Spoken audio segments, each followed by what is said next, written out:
신실하신 하나님을 기대하라. 신실하신 하나님을 기대하라라는 제목으로 하나님 말씀 전하겠습니다.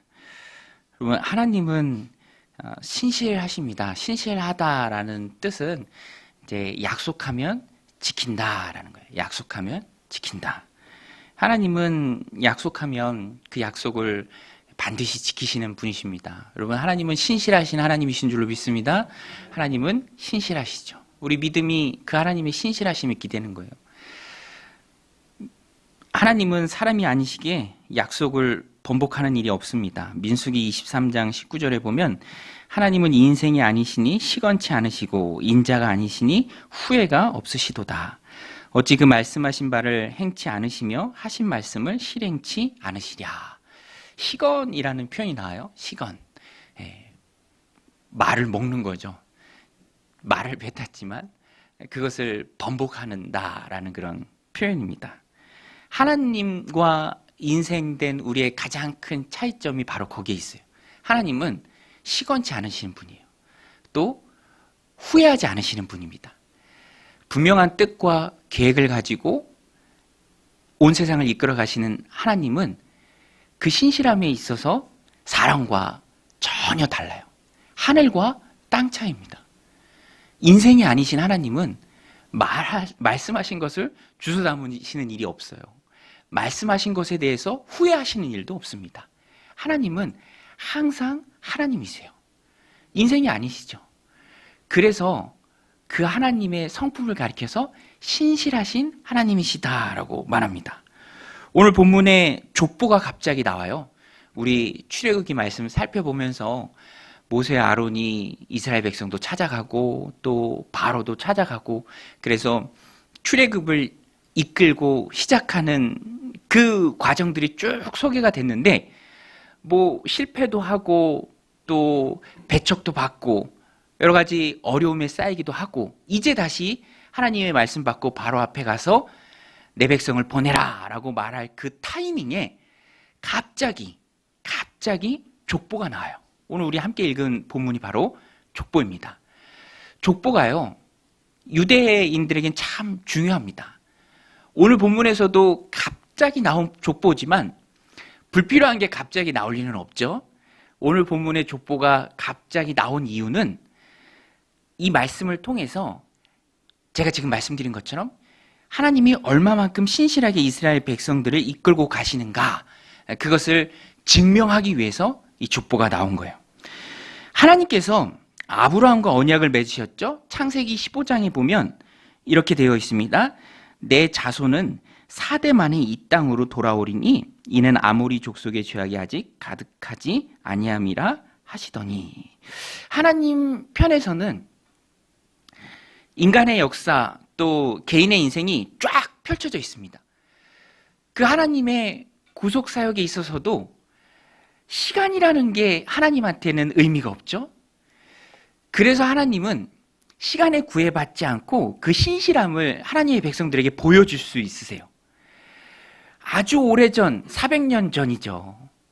아브라함에게 했던 그 약속은 아직도 하나님에게는 신실함을 보여줄 수 있는 그 약속 그대로입니다. 그래서 시간과 공간의 제약 속에 있는 사람으로 볼 때는 아브라함에게 주어진 그 약속 이후에 400년이 흘렀어요. 400년.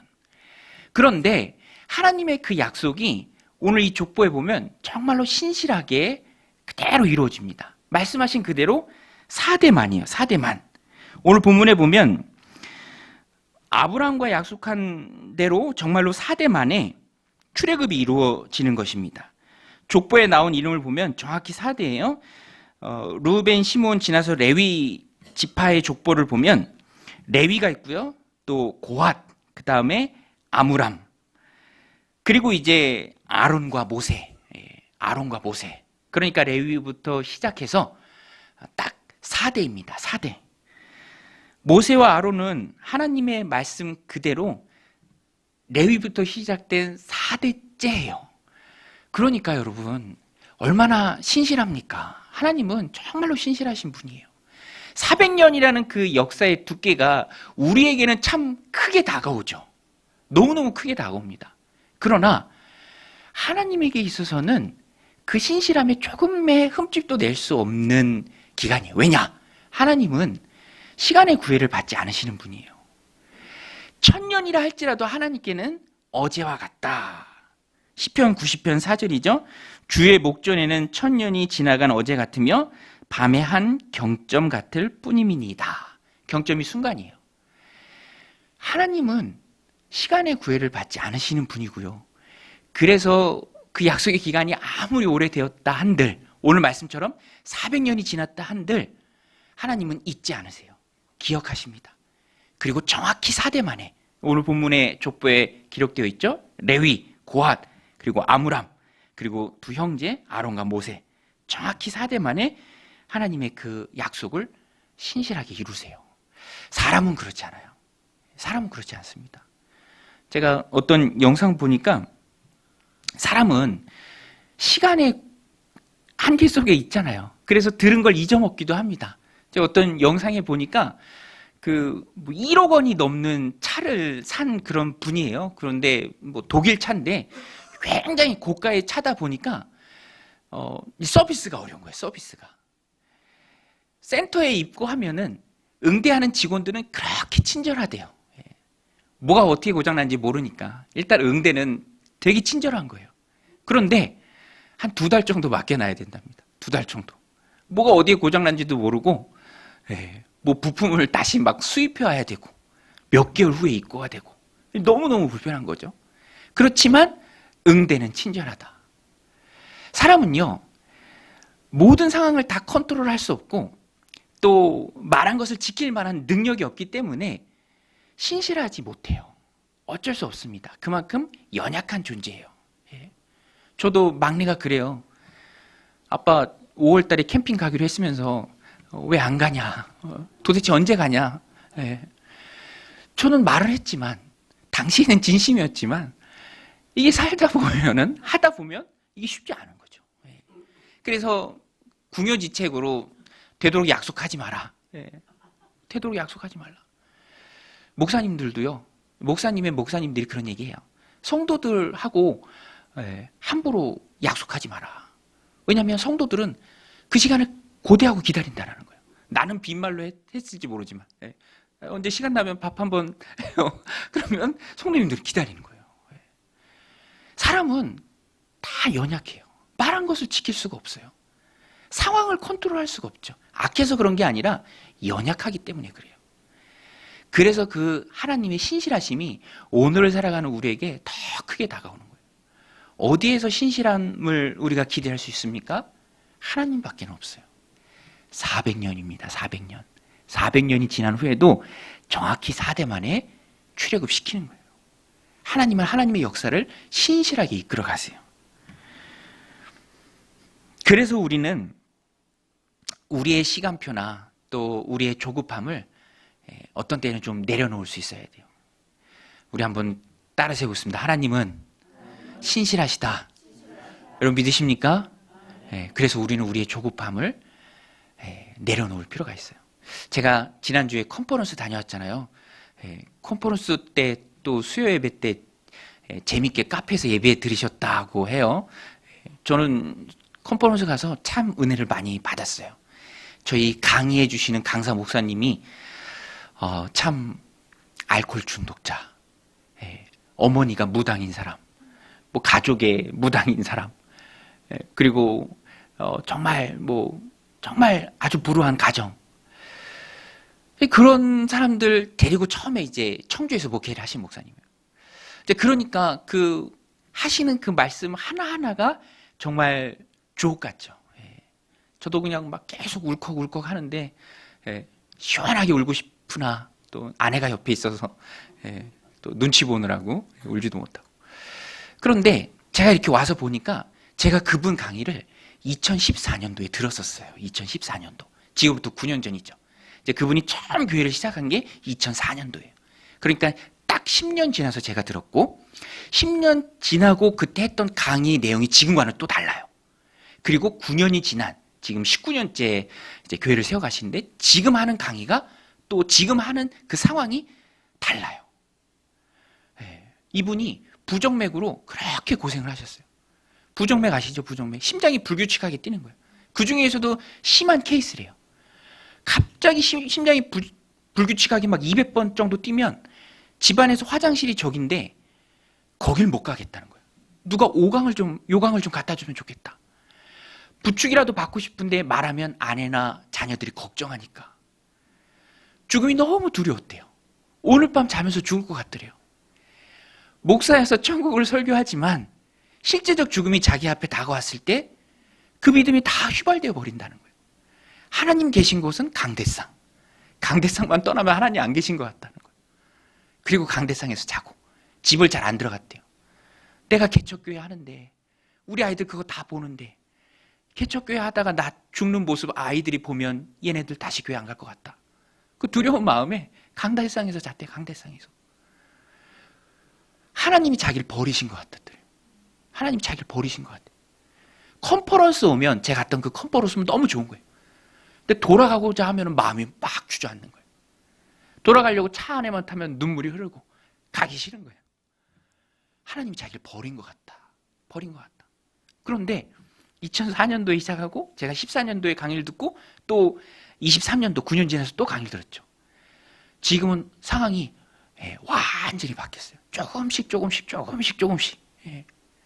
그러면서 지금은 교회도 건축하고요. 또 많은 인원들을 또 섬길 수 있고 또 세미나도 여는 교회가 되었고. 이 하나님의 그 신실하심이 한 사람을, 한 교회를 꼭 붙들고 신실하게 나아갈 때 조금씩 그 하나님의 신실하심을 경험하더라. 버림당한 것 같지만 그렇지 않더라. 오히려 하나님이 나를 꼭 붙들고 계시더라. 여러분, 하나님은 신실하신 분인 줄로 믿습니다. 그것을 우리가 우리의 삶을 통해서 매일같이 체험해야 돼요. 경험해야 됩니다. 저도요, 그렇게 컨퍼런스 가서 또 강의에 또 그런 은혜도 받고 또 저녁 때는 우리 세 겹줄 기도했던 것처럼 참석자들 묶어서 6겹줄 기도회를 해요. 9시부터 10시 반까지 하는데 제가 여러 번 가서 조장이 됐는데 참 그것도 은혜가 있었던 게 제가 부목사님들을 좀 담당하게 됐어요. 저보다 10년 이상 차이 나는 분들이에요. 30대 분들. 근데 모임 가려고 하니까 누가 띡 문자를 보냈어요. 저 오늘 바빠서 못 가요. 이렇게 문자를 보냈더라고요. 한 번도 본 적은 없는데 그 참여자라면 반드시 참여해야 되는데 좀 황당하면서 이게 MZ세대인가? 요즘 세대가 이런가?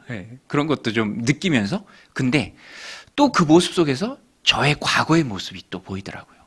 내가 30대였을 때 내가 그리고 지금 40대 내가 50대 60대 언제고 하나님 부르시면 하나님 앞에 서는 그때까지 신실하게 날 빚어가신 하나님. 이렇게 부족한 모습이 있었지만 또 이렇게 붙드셔서 이렇게 선한 모습으로 빚어가시는 그 하나님. 400년이 지나도 그 말씀을 시건치 않으시고 반드시 이루시는 그 하나님. 시간과 환경에 조금도 구애받지 않으심에 약속하신 바는 반드시 이루시는 그 하나님. 오늘 우리도 그 하나님을 믿고 꼭 붙들어야 합니다. 하나님의 신실하심이 아니면 우리가 어디 기댈 데가 없어요. 누구를 의지하고 누구를 기대겠습니까? 어떤 사람이 우리를 평안하게 하겠습니까? 어떤 사람이 하나님처럼 우리를 돌봐주고 신실하게 이끌어가겠습니까? 하나님밖에 없죠. 여러분, 하나님은 신실하게 우리를 이끄시고 빚어가시는 분인 줄로 믿습니다. 그래서 우리는 그 하나님의 신실하심을 붙들고 나아갈 때 기대해야 될 것이 있어요. 오늘 말씀에 보면 그것이 잘 나오는데 첫 번째는 은혜를 기대하라라는 거예요. 은혜를 기대하라. 우리 따라서 하겠습니다. 은혜를 기대하라. 여러분, 은혜를 기대하시기를 주의 이름으로 축원드립니다. 여러분, 은혜가 여러분들 삶 가운데 있을 줄로 믿습니다. 그러니까 우리는 기대해야 돼요. 하나님은 은혜 부어주실 걸 기대해야 돼요. 하나님은 은혜로 시작해서 은혜로 마칩니다. 모든 게 다 하나님의 은혜예요. 오늘 말씀에도 보면 하나님의 일하심은 사람의 방법과 달라요. 아론과 모세의 족보로 보면 알 수 있습니다. 하나님은 주권적으로 사람을 선택해서 쓰세요. 사람은 되도록 여러 잣대를 들이대고 기준을 대고 골라요. 탈락시키기도 하고 능력이 많은 사람을 뽑기도 하고. 그런데 하나님은 은혜예요. 은혜. 여러분, 은혜가 뭔지 아십니까? 은혜는요, 나에게 이유가 있지 않은 거예요. 하나님이 예쁘게 보시는 겁니다. 레위 지파에서 모세와 아론이 나죠? 어떻게 레위 지파에서 모세와 아론, 특별히 이스라엘의 최고의 영도자로 이끄는 모세가 어떻게 레위 지파에 나갈 수 있을까? 설명이 안 돼요. 은혜예요. 모세는 셋째입니다. 야곱의 아들들 중에 첫째는 루벤이에요. 장자는 루벤입니다. 루벤은 장자예요. 장자는 당시에 2배예요. 2배. 상속받는 분량이 다른 아들들에 비해 2배입니다. 장자는 그만큼 파워가 있는 신분이에요. 그 자체로. 그리고 둘째는 시므온이죠. 레위는요, 셋째입니다. 그리고 창세기 34장에 의하면 학살하는데 시므온과 레위가 가담했죠. 그래서 나중에 야곱이 축복을 자녀들한테 할 때도 이렇다 할 축복을 받지 못하는 사람이 바로 레위예요. 그런데 놀랍게도 하나님께서 모세를 레위 지파에서 부르세요. 유다 지파도 아니고 아주 정말 기라성 같은 사람들을 길러낸 요셉 지파도 아니에요. 레위 지파예요. 레위 지파.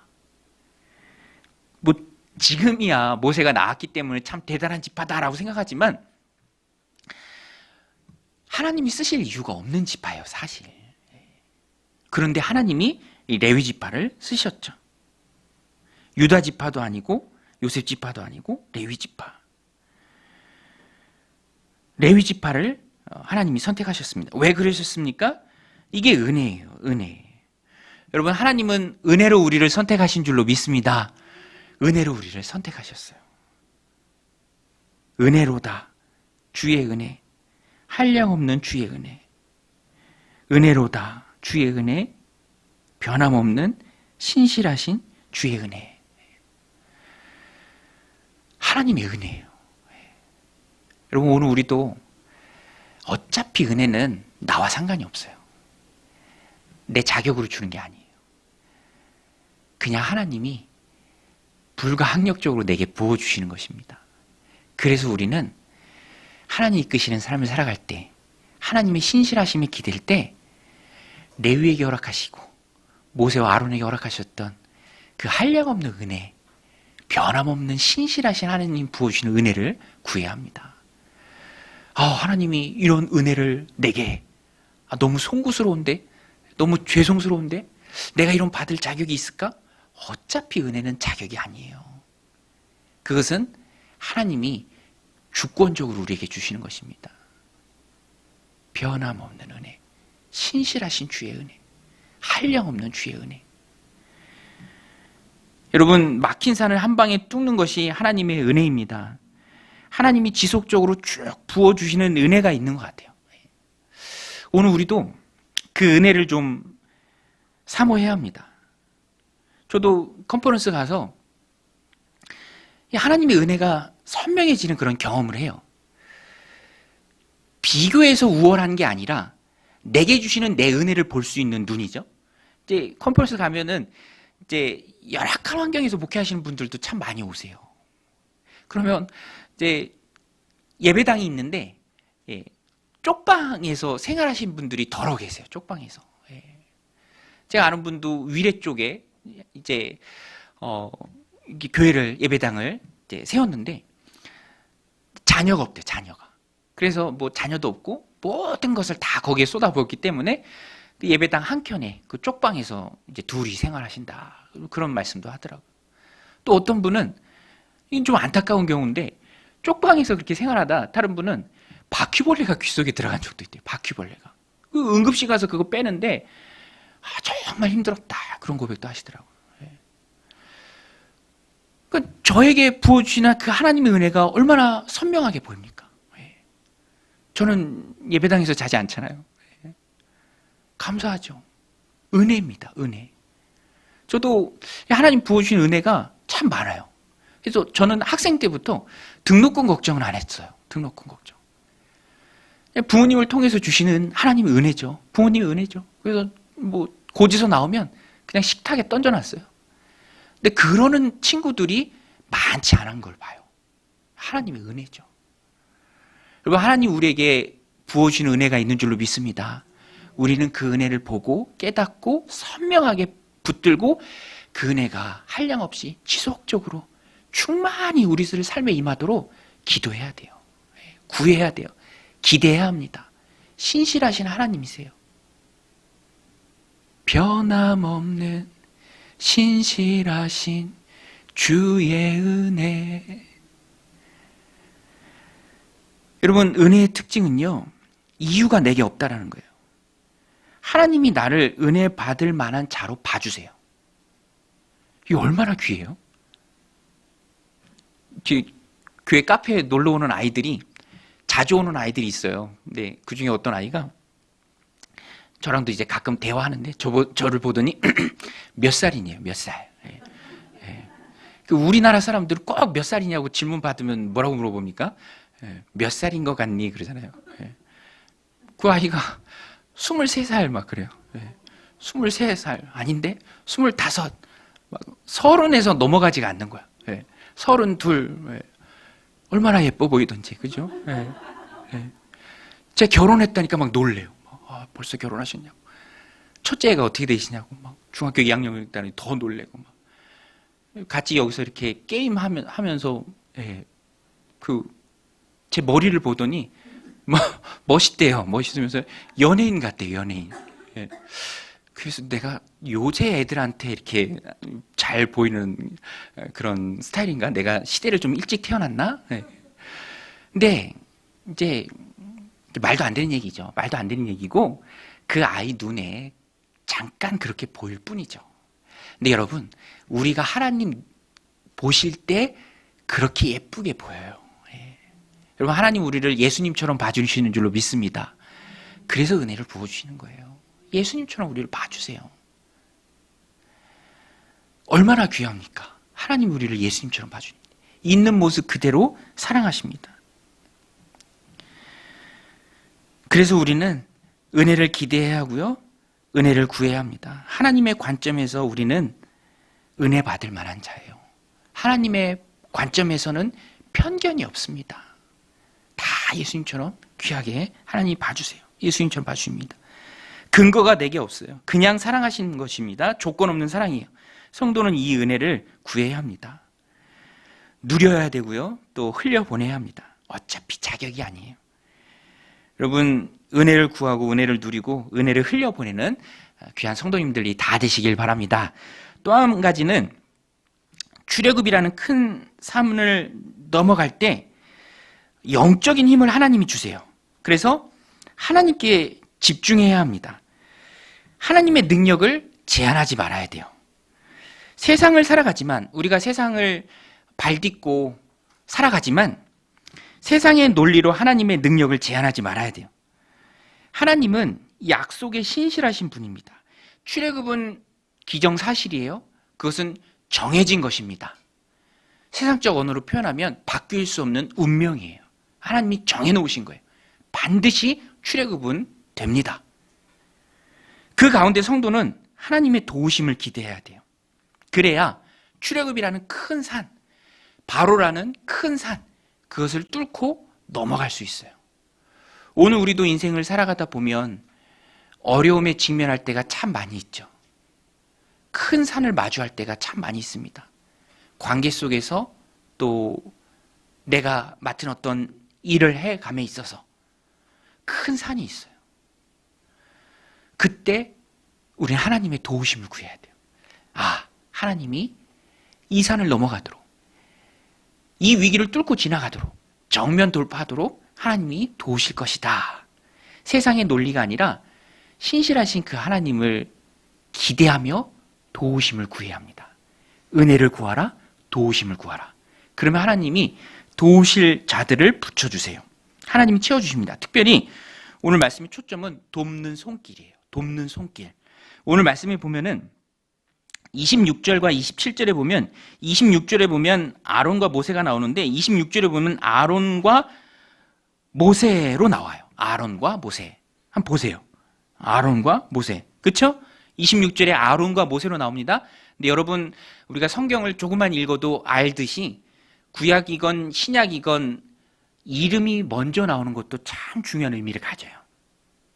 순서에 중요한 의미를 갖습니다. 그런데 아론이 나오고 그 다음에 모세가 나와요. 그런데 바로 27절에 가서 보면 이번에는 아론과 모세의 이름을 말할 때 모세와 아론의 순서로 나와요. 모세와 아론. 우리 26절, 27절 같이 한번 읽겠습니다. 시작. 이스라엘 자손을 그들의 군대대로 애굽 땅에서 인도하라 하신 여호와의 명령을 받은 자는 이 아론과 모세요. 애굽 왕 바로에게 이스라엘 자손을 애굽에서 내보내라 말한 사람도 이 모세와 아론이었더라. 성경에 보면 이 이름이 나오는 순서도 참 의미가 있어요. 바울 같은 경우에도 항상 초기에는 바나바가 먼저 나왔어요. 바나바, 바울, 바나바, 바울. 그러다가 어느 순간 바울, 바나바. 예수님의 제자들 열거할 때도 항상 베드로가 먼저 나와요.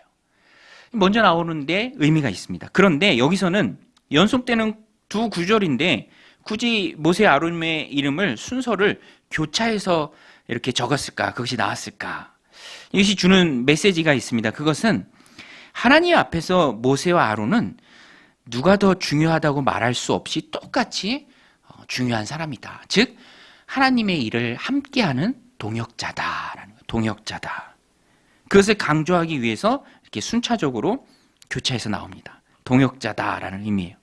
물론 모세가 이스라엘 백성의 출애굽에 있어서 아론보다 더 많은 역할을 감당한 건 사실입니다. 그건 부인할 수 없죠. 그러나 모세에게 있어서 아론도 중요한 사람이었어요.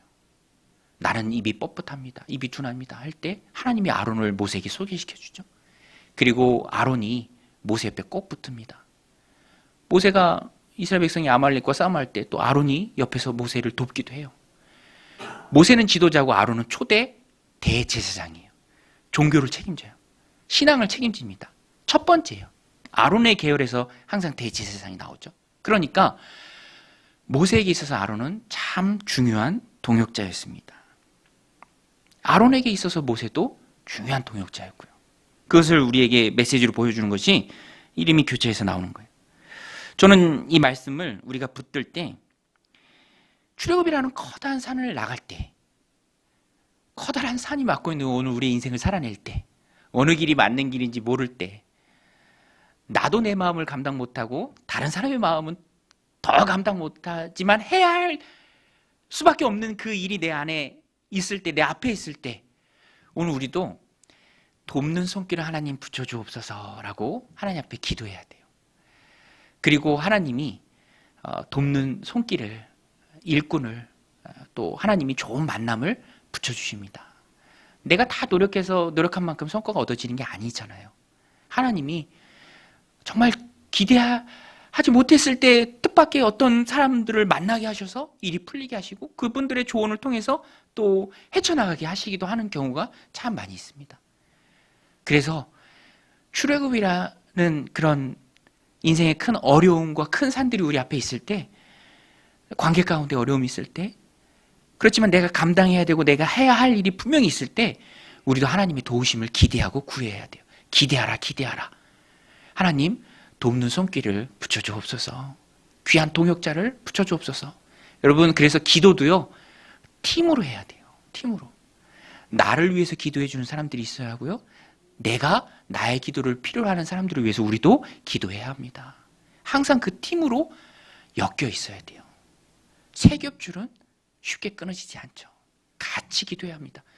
그래서 공동체 밖으로 떨어져 나가는 게 굉장히 위험한 거예요. 아무것도 아닌 것 같아도 함께 말씀 보고 함께 예배하고 함께 모임하고 함께 삶을 나누고 함께 기도하고 함께 아파하고 울고 웃는 그것이 얼마나 귀한지 몰라요. 그러라고 하나님 우리에게 공동체를 허락해 주신 것입니다. 돕는 손길을 우리는 기대해야 돼요. 그래서 저는 이 말씀을 우리들 삶 가운데 적용할 때 모세의 관점에서 보면 하나님 돕는 손길을 붙여주옵소서라고 기도할 수 있어요. 그리고 아론의 관점에서도 저는 기도했으면 좋겠어요. 내가 누군가에게 돕는 손길이 되길 원합니다. 내가 받기만 하지 말고. 제가 언젠가 들었던 이야기인데 이제 어떤 친구 간의 대화예요.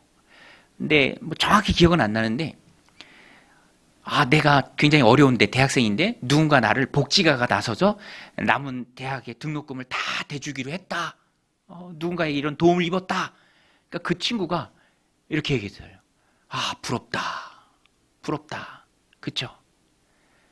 근데 이 친구가 부러워한 거는 등록금을 장학금으로 수혜받는 그 친구가 아니라 도와줄 수 있을 정도의 재력이 있고 마음이 있고 실제로 그걸 실천해낼 수 있는 그 사람이 부럽다.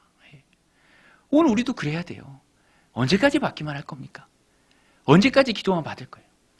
기도해줘야죠. 세워줘야죠. 도와줘야죠. 모세에게 아론이 되어줘야죠. 내게 돕는 아론을 붙여주옵소서. 나도 아론처럼 모세를 돕게 하옵소서. 그러라고 하나님이 우리를 공동체로 붙여주신 것입니다. 오늘 우리도 인생의 큰 산을 넘어갈 때 하나님께서 내게 꼭 맞는 사람을 붙여주십니다. 어쩌면 이미 붙여주셨을지도 몰라요.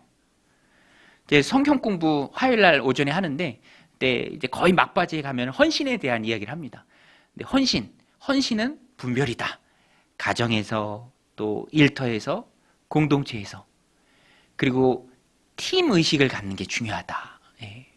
여러분, 우리는 한 팀인 줄로 믿습니다. 여러분, 한 팀인 줄로 믿습니다. 한 팀이 하나님 팀으로 묶어주신 거예요. 가정에서도 그렇고요. 저도 이 아내랑 같이 교회를 섬겨가는데, 카톨릭에서는 신부님은 아내가 없어도 돼요. 그렇죠? 그 얘기 들어보니까 되게 막 카톨릭 신부님들은 권위가 가득 차서 이제 나이 드신 분들한테도 막 반말한다고 그러더라고요. 그래요. 근데 저는 그러면 큰일 나죠. 그죠? 또 돕는 아내가 있어야죠. 제가 여자 성도님들을 다 대할 수가 없잖아요. 참 귀하죠. 그래서 팀 의식을 가질 때 이게 참 하나님의 마음을 알 수 있고 또 헌신의 분명한 의미를 깨달을 수 있고 그러면서 헌신이 되는 것 같아요. 모세와 아론, 다윗과 요나단, 막 해야 될 것 같아요. 그죠? 바울과 실라, 디모데, 그렇죠? 얼마나 많이 있습니까? 성경에 그런 예들이 참 많아요. 엘리야와 엘리사, 다니엘과 친구들 많습니다. 함께 나가야 돼요. 함께. 그리고 하나님이 돕도록 붙여주신 귀한 만남을 소중히 여겨야 됩니다. 인생이 길지 않아요. 제가 팀 켈러 목사님이라고 21세기의 C.S. 루이스 목사님, 그렇죠? 팀 켈러 목사님도 모르고, 그죠? C.S. 루이스 목사님도 모를 수도 있지만 되게 영향력 있게 정말 선한 영향력을 많이 끼치는 목사님들이죠. 근데 팀 켈러 목사님 지난주에 돌아가셨다라고 하더라고요. 지난주에 5월 19일 날. 저는 뭐 만나본 적도 한 번도 없는데 그냥 마음이 좀 허하더라고요. 마음이 좀 허해요. 72세에 췌장암 4기로 투병하시다가 돌아가셨어요. 인생이 길지 않습니다. 길지 않아요. 어느 때인가 하나님 부르면 하나님 앞에 서야 됩니다. 그래서 주어진 날 동안에 하나님 사랑하라 붙여주신 동역자들, 내게 있는 모세와 내게 있는 아론을 소중히 여기고 함께 동역해야 돼요. 출애굽을 이루어내야 합니다. 우리는 한 팀이다라는 거예요. 우리 서로 인사할까요? 당신은 나의 아론입니다. 네, 수요 예배 안 돼 막 이런 거 시키고 그래요. 당신은 나의 모세입니다. 네, 모세. 그래요. 우리는 아론이 돼야 되고 또 모세가 돼야 합니다. 하나님이 팀으로 묶어주셨어요. 힘있게 아론이 되고 모세가 되어서 하나님이 사랑하라 붙여주신 나의 아론, 나의 모세 소중히 여기고 동역하며 하나님의 사명을 인생 가운데 이뤄내는 믿음의 종들이 다 되시기를 주님의 이름으로 간절히 축원드립니다. 우리 나의 영혼이 잠잠이라는 찬양인데요.